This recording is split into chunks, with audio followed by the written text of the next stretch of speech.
right now too. Yeah, I'm just watching it here, John, and it is just towards the west of Sarasota, Inglewood as well. So this is a look at where it could potentially make landfall just south of Tampa. However, we definitely have to watch Tampa Bay because that's where we're also watching for that storm surge to potentially rise to around 9 feet in the area. Everything south of Sarasota watching around 10 to 15 feet of storm surge. So could make landfall here as early in the next couple of hours. So we'll be watching for that. But as we expand out, when it comes to the Carolinas, just seeing the cloud cover impacting our area. So right now we're quiet. We've got brightness as well. Sun will set here in the next half hour or so. And later on this evening, it's going to get a little chilly. In fact, right around 7 o'clock, temperatures falling into the 60s, remaining in the 60s here past midnight. Now we start to get a little cool out there, mid 50s by the time you head out the door tomorrow.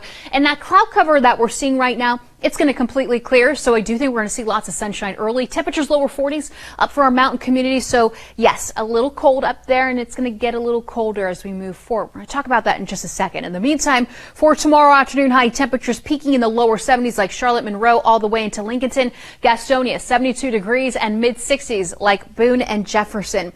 Now let's talk about the wind speeds. We are going to see them increasing a little bit tomorrow, and this actually has to do with some indirect effects of Milton. So watching for gusts exceeding around 20 to 25 miles per hour, depending on where you are. The further southeast you are, higher wind speeds expected. The further north you are, less likely you're going to see those higher wind speeds. But overall, just a little breezy, windy for some of us.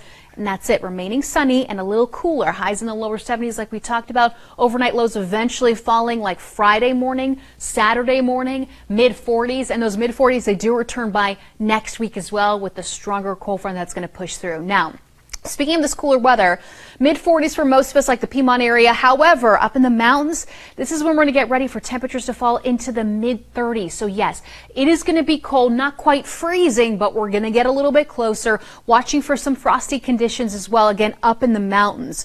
Now, taking a look at the high temperatures, we talked about the overnight lows returning into the mid 40s for a lot of us. Afternoon highs, they do peak on Sunday at 81 degrees. But remember I said a cold front into Monday? Yeah, that's going to usher in some cooler weather. Highs only peaking now mid upper 60s here by next week. So something to consider as we move forward.